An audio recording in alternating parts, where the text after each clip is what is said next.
अब global tariff war जो है वो कोई धमकी नहीं है, वो एक तरह से रियलिटी बन चुका है। मार्केट क्रैश में ज्यादातर लोग एक बहुत बड़ी गलती करते हैं और ये चीज बुल मार्केट में तो काफी पैसा बना के देती है, लेकिन अगर बेयर मार्केट चल रहा हो तो ये बहुत ही डेंजरस स्ट्रेटेजी हो सकती है। कई सारे जो रिस्क फैक्टर हैं, जो लोकल रिस्क फैक्टर हैं एंड ग्लोबल रिस्क फैक्टर हैं, उनमें कोई बहुत बड़ा चेंज हमें देखने को नहीं मिल रहा है। इंडियन मार्केट को लेकर 6 से 8 कुछ पॉजिटिव खबरें भी आ गई हैं, लेकिन मार्केट अभी नहीं बढ़ पा रहा है क्योंकि कुछ ग्लोबल कंसर्न्स हैं।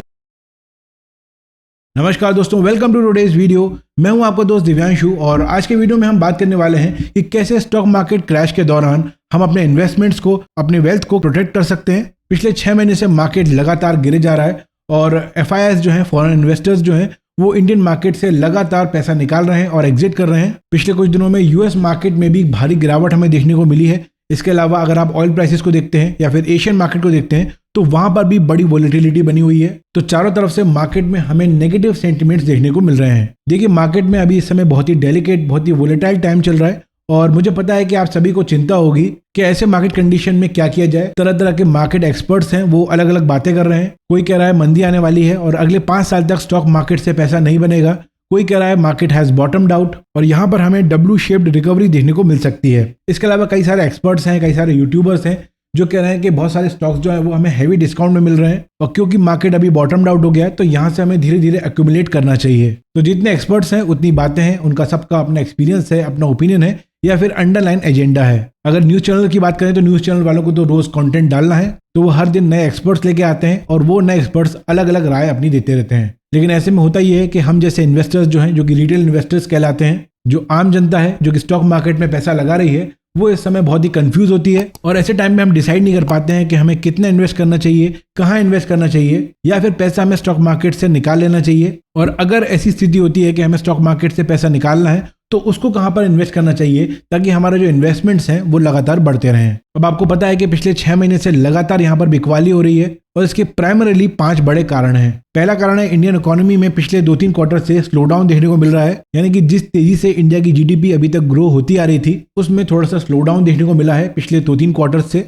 और ये चीज इंडिया की जो कंपनीज हैं उनकी जो क्वार्टरली रिपोर्ट्स है उसमें साफ तरीके से दिख रहा है। FMCG या फिर ऑटो या रियल एस्टेट जैसे सेक्टर्स में डिमांड कम हुई है। दूसरा कारण यह है कि पिछले 1 साल से मार्केट में एक तरफा ग्रोथ देखने को मिली है। इस वजह से इंडियन स्टॉक मार्केट के स्टॉक्स हैं वो काफी ओवर वैल्यूड हो गए थे, काफी महंगे हो गए थे। इसलिए जो FIIs हैं या फिर रिटेल इन्वेस्टर्स भी हैं उन्होंने यहाँ पर बिकवाली स्टार्ट की है ताकि वो प्रॉफिट बुकिंग कर पाएं। और यही तीसरा सबसे बड़ा कारण है मार्केट के गिरने का, कंटिन्यूड सेलिंग ऑफ FIIs, क्योंकि इंडियन मार्केट अब काफी एक्सपेंसिव दिख रहा था और इंडियन इकोनॉमी की जो ग्रोथ है वो उतनी तेज नहीं दिख रही थी। इन सब चीजों को देखते हुए FIIs ने इंडियन मार्केट से पैसा निकालना स्टार्ट कर दिया और पिछले 6 महीने से लगातार वो पैसा निकालते जा रहे हैं। चौथा कारण है कि जो DIIs हैं यानी कि डोमेस्टिक इंस्टीट्यूशनल इन्वेस्टर्स या फिर रिटेल इन्वेस्टर्स जो हैं उनका SIP स्टॉपेज रेशियो 109% पर आ गया है। मतलब रिटेल इन्वेस्टर SIP धीरे धीरे बंद कर रहे हैं। इसके अलावा कई जियो इकोनॉमिक रीजंस भी हैं, जियो पॉलिटिकल रीजंस भी हैं, जिस वजह से मार्केट लगातार गिरते जा रहा है। अब मैं जानता हूं कि यहाँ पर बहुत सारे मेरे जो व्यूअर्स हैं वो बिल्कुल नए इन्वेस्टर्स होंगे जो पिछले 2-3 साल से ही इन्वेस्ट करना स्टार्ट कर रहे हैं और उन्होंने एक रियल बेयर मार्केट अभी तक देखा नहीं है। तो ऐसे समय में कुछ प्रैक्टिकल स्ट्रेटेजीज हैं जिन्हें हमें अप्लाई करना चाहिए और अपने इन्वेस्टमेंट्स को प्रोटेक्ट करना चाहिए। सबसे पहली स्ट्रेटेजी है सिंप्लिसिटी बीट्स कॉम्प्लेक्सिटी। हमेशा अपने इन्वेस्टमेंट्स को हमें कॉम्प्लेक्स नहीं करना है, उन्हें सिंप्लीफाई करना है। वेल्थ बनाने के लिए आपको कभी भी कोई कॉम्प्लेक्स स्ट्रेटेजी की जरूरत नहीं होगी। एक simple, low cost and well diversified portfolio अगर लंबे समय तक होल्ड किया जाए तो वो ज्यादा फैंसी इन्वेस्टमेंट टैक्टिक्स से बेटर रिटर्न जनरेट करके देता है। तो जब बेयर मार्केट चल रहा हो तो उससे प्रोटेक्ट करने के लिए कुछ टाइम टेस्टेड प्रिंसिपल्स हैं, जैसे कि पहला प्रिंसिपल है लॉन्ग टर्म इन्वेस्टमेंट करने से पहले एक इमरजेंसी फंड बनाना चाहिए। अगर आप लॉन्ग टर्म इन्वेस्टमेंट करते हैं तो एटलीस्ट 3 से 6 महीने का एक इमरजेंसी फंड आपके पास होना चाहिए ताकि जब मार्केट क्रैश की स्थिति हो तो आपको पैनिक में आके अपने लॉन्ग टर्म इन्वेस्टमेंट को बेचना ना पड़े। दूसरा है कि आपके पास कैश भी होना चाहिए। जब मार्केट क्रैश होता है तो यहाँ पर एक बड़ा बेनिफिट ये होता है कि ऐसे टाइम पे बहुत अच्छे स्टॉक्स बहुत कम वैल्यूएशंस पर हमें मिल रहे होते हैं। तो अगर हमारे पास कैश रेडी होगा तो हमारे पास उनको बाय करने की अपॉर्चुनिटी खुली रहती है। तीसरा प्रिंसिपल जो आपको फॉलो करना चाहिए वो ये है कि SIP आपको बंद कभी नहीं करना चाहिए, भले ही उसका अमाउंट आप थोड़ा सा कम कर सकते हैं। जब मार्केट गिर रहा हो तो कई लोग ये गलती करते हैं कि वो SIP इसको बंद कर देते हैं, लेकिन आपको पता होना चाहिए कि SIPs जो हैं वो मार्केट क्रैश के टाइम पर और भी पावरफुल हो जाते हैं क्योंकि ऐसे टाइम पर आपको म्यूचुअल फंड्स की कम कीमत पर ज्यादा यूनिट्स मिलती हैं। लेकिन आप ऐसे समय में ऐसा कर सकते हैं कि जो एसआईपी की अमाउंट है उसको आप थोड़ा सा कम कर सकते हैं और उस अमाउंट को डाइवर्सिफिकेशन करने में यूज कर सकते हैं, कहीं और इन्वेस्ट कर सकते हैं। चौथी स्ट्रेटेजी है rebalance your portfolio. Portfolio rebalance करना एक स्मार्ट इन्वेस्टर की सबसे इंपॉर्टेंट हैबिट है। मार्केट के साथ कब क्या ओवरवेट हो गया, कब क्या अंडरवेट हो गया, उसको टाइम टू टाइम एडजस्ट करना बहुत ही जरूरी है। मार्केट की नेचुरल टेंडेंसी है कि वो साइकिल्स में चलता है, कभी चढ़ता है कभी गिरता है, लेकिन अगर आप अपने पोर्टफोलियो को रेगुलरली रीबैलेंस करते रहेंगे तो वो आपको डिसिप्लिन में रखता है और आपके लॉन्ग टर्म रिटर्न्स को इंप्रूव करता है। दूसरी स्ट्रेटेजी है डाइवर्सिफिकेशन इज द की।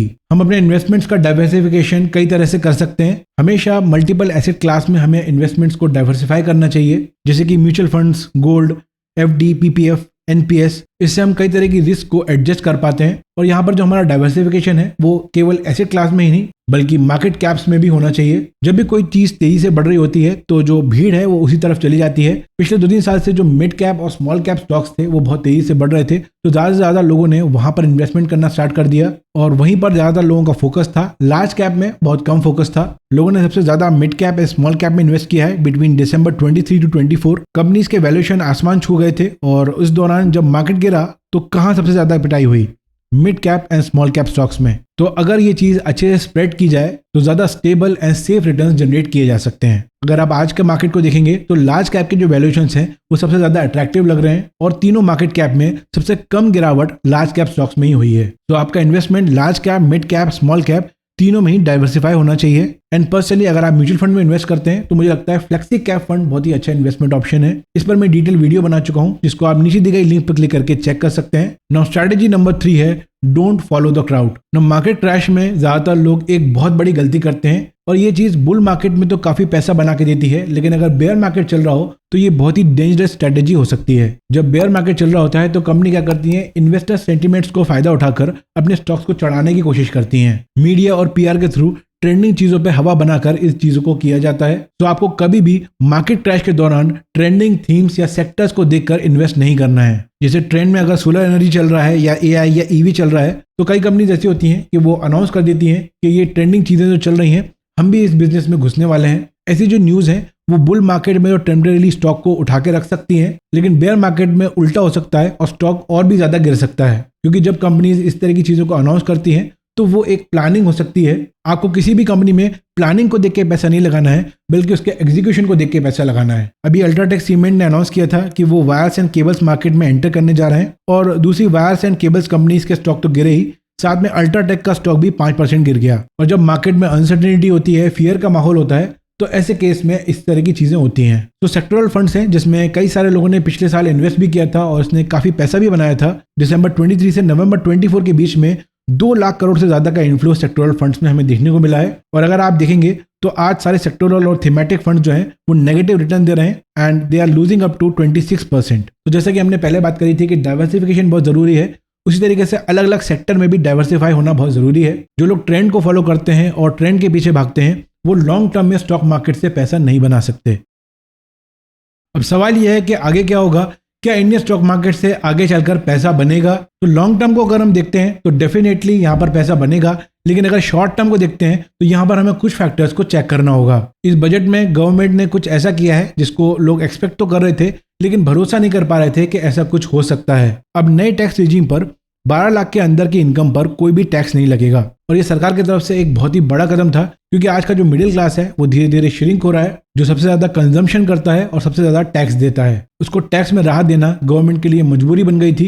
तो क्या मजबूरी थी? मजबूरी थी slow down in the urban consumption. मतलब अगर सिंपलर टर्म्स में बोलें तो अर्बन पॉपुलेशन पहले के मुकाबले कम खर्चा कर रही है। तो कंजम्पशन को बढ़ाने के लिए और जीडीपी ग्रोथ को बढ़ाने के लिए सरकार 1 लाख का टैक्स रिलीफ दे रही है मिडिल क्लास को, ताकि वो खर्चा कर सके। क्योंकि जब लोग खर्चा करेंगे तो जीडीपी ग्रोथ होगी और ये जो मूव है इसका जो बेनिफिट है वो स्टॉक मार्केट में अगले 1-2 क्वार्टर में हमें देखने को मिल सकता है। दूसरा जो सितंबर 24 के जीडीपी एंड इकोनॉमिक स्लोडाउन वाले फैक्टर्स हैं, दिसंबर 24 का जो वीक क्वार्टरली रिपोर्ट्स हैं, ये जो फैक्टर्स हैं वो मुझे लगता है बॉटम आउट हो गए हैं। तीसरा, आरबीआई ने भी 3 बड़े स्टेप्स ले लिए हैं। यहाँ पर रेट कट कर दिया है, लिक्विडिटी ईजिंग कर दी है एंड मैक्रो प्रूडेंशियल ईजिंग कर दी है। तो इंडियन मार्केट को लेकर 6 से 8 कुछ पॉजिटिव खबरें भी आ गई हैं, लेकिन मार्केट अभी नहीं बढ़ पा रहा है क्योंकि कुछ ग्लोबल कंसर्न्स हैं। ट्रम्प की जो ट्रेड पॉलिसीज हैं, टैरिफ वॉर का जो इशू है वो पूरी दुनिया को मंदी की ओर ढकेल रहा है। तो इसके बहुत ज्यादा चांसेस हो जाते हैं कि जैसे कि हमने पिछले 2 साल में इंडियन स्टॉक मार्केट में ग्रोथ देखी है उस तरह की ग्रोथ 2025 में हमें देखने को शायद ना मिले। और अगर लॉन्ग टर्म के हिसाब से देखते हैं तो मार्केट इस समय काफी अट्रैक्टिव दिखते हैं। कई स्टॉक्स जो हैं वो काफी कम पी पर अभी ट्रेड कर रहे हैं। चार बड़े ब्रोकर्स ने भी बोल दिया है कि इंडियन मार्केट जो है वो अभी बहुत ही बेहतर स्थिति में है और लॉन्ग टर्म के लिए बहुत ही अट्रैक्टिव लग रहा है। तो कंक्लूजन यहाँ पर क्या है, अगर आप देखेंगे तो कई सारे जो रिस्क फैक्टर हैं, जो लोकल रिस्क फैक्टर हैं एंड ग्लोबल रिस्क फैक्टर हैं, उनमें कोई बहुत बड़ा चेंज हमें देखने को नहीं मिल रहा है। अभी भी अनसर्टेनिटीज हैं कई चीजों को लेके। करेंसी के मामले में जो रुपी और डॉलर की रोलर कोस्टर राइड चल रही है और ये हमें बताता है कि वोलेटिलिटी अभी बनी हुई है। शुरू में आरबीआई के लिक्विडिटी इंजेक्शंस की वजह से जो इंडियन रुपी है उसमें थोड़ा सा गेन्स हमें देखने को मिला था, लेकिन फिर से जो एफआईआईस का जो सेलिंग प्रेशर है उस वजह से जो भी गेन्स हुए थे वो रिवर्स हो गए। अब ग्लोबल टैरिफ वॉर जो है वो कोई धमकी नहीं है, वो एक तरह से रियलिटी बन चुका है। जिनको ट्रम्प ने ट्रेड पॉलिसीज में टारगेट किया था वो अब जवाब देने लगे हैं, चाहे वो चाइना हो या यूएस के अपने दोस्त हों कनाडा और मैक्सिको। ग्रोथ के सिग्नल्स अभी दिख नहीं रहे हैं और चारों तरफ रिस्क फैक्टर्स मंडरा रहे हैं। और क्योंकि एफआईआईस का लगातार सेलिंग प्रेशर बना हुआ है एंड ग्लोबल ट्रेड पॉलिसीज में अनसर्टेनिटी बनी हुई है, इस वजह से जो भी पॉजिटिव खबरें भी आ रही हैं उसके बाद भी मार्केट ऊपर नहीं जा पा रहा है। तो ऐसे केस में दो तरीके हैं जिससे हम अपने पोर्टफोलियो को बचा सकते हैं, पोर्टफोलियो को प्रोटेक्ट कर सकते हैं। पहला है डाइवर्सिफाई योर इन्वेस्टमेंट्स और दूसरा फाइनेंशियल एजुकेशन पर ध्यान देना बहुत जरूरी हो जाता है। यहाँ पर जो भी रिसेंट डेवलपमेंट्स हैं, जियो पॉलिटिकल हैं, जियो इकोनॉमिकल हैं या कंपनी स्पेसिफिक खबरें हैं, उनसे अपडेट रहना बहुत जरूरी हो गया है। फाइनेंशियल एजुकेशन के बिना फाइनेंशियल इंडिपेंडेंस अचीव नहीं हो सकती मेरे दोस्तों। अगर आप रेगुलर न्यूज से अपडेटेड रहना चाहते हैं तो मेरा एक व्हाट्सएप चैनल है जिसको आप ज्वाइन कर सकते हैं। वहां पर मैं जो भी बड़ी खबरें होती हैं उनको अपडेट करता रहता हूँ। तो लिंक आपको डिस्क्रिप्शन मिल जाएगी, आप वहां से जाकर उस चैनल को ज्वाइन कर सकते हैं या फिर आप आई बटन पर क्लिक करके भी उसको ज्वाइन कर सकते हैं। इस वीडियो में कही गई बातें कुछ फैक्ट्स हैं और कुछ मेरा पर्सनल ओपिनियन है। हर आदमी का फाइनेंस, इकोनॉमी और स्टॉक मार्केट को लेकर अपना ओपिनियन होता है, तो कोई भी इन्वेस्टमेंट डिसीजन लेने से पहले सुनो सबकी लेकिन करो अपने मन की। और अगर आप डिसीजन नहीं ले पा रहे हैं तो हमेशा सेफ्टी को चूज कीजिए। कभी भी ऐसी जगह इन्वेस्ट मत कीजिए जहां पर आपकी रातों की नींद सफर हो जाए। बाकी आपका क्या ओपिनियन इन सब चीजों को लेकर कमेंट सेक्शन में जरूर बताइए। वीडियो पसंद आया तो लाइक, शेयर एंड सब्सक्राइब करना ना भूलिए एंड बेल आइकन प्रेस कीजिए ताकि आने वाले वीडियोस के अपडेट आपसे मिस ना हो। मिलते हैं जल्दी अगले वीडियो में। Thanks for watching, take care and have a great day.